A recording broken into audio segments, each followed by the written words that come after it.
freedom, capitalism, America. In my recent videos, I've been telling the story of how Milton Friedman's economic ideas gave birth to what we call Reaganomics. Long term, his ideas are actually destructive for our nation.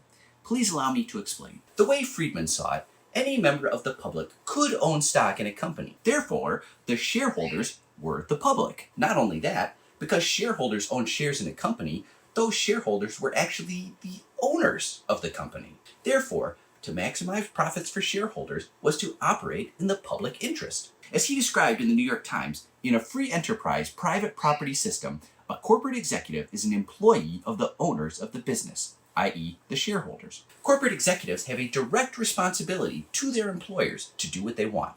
And what those shareholders want is for those executives to make as much money as possible.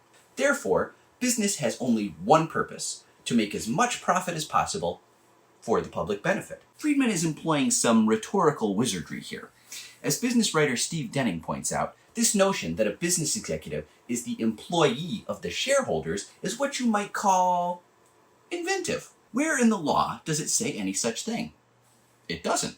Any worker is an employee of the corporation, not the corporation's shareholders. But that undermines Friedman's argument, who waves away the corporation as a mere legal fiction. Yet if we were to accept that Friedman was correct, and that every corporation should focus solely on increasing profits for shareholders, it would make sense for companies to turn executives into major shareholders as well, through stock options. That way, they would have a vested interest in maximizing value for shareholders. This is a big part of the intellectual underpinning that has helped accelerate the vast inequality between CEOs and the rest of the working population. And for that, we have Milton Friedman to thank.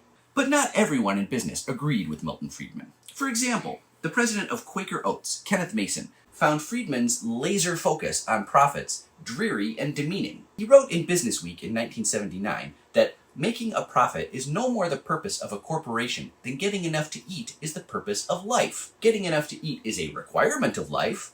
Life's purpose, one would hope, is somewhat broader and more challenging. Likewise with business and profits. In fostering this notion that shareholders own a company and that the company should only be run for the benefit of shareholders, Friedman reshaped the focus of the American economy, but not for the better. By directing executives to forswear all other concerns for the benefit of shareholders, Friedman helped create an economy that is only focused on the very short term.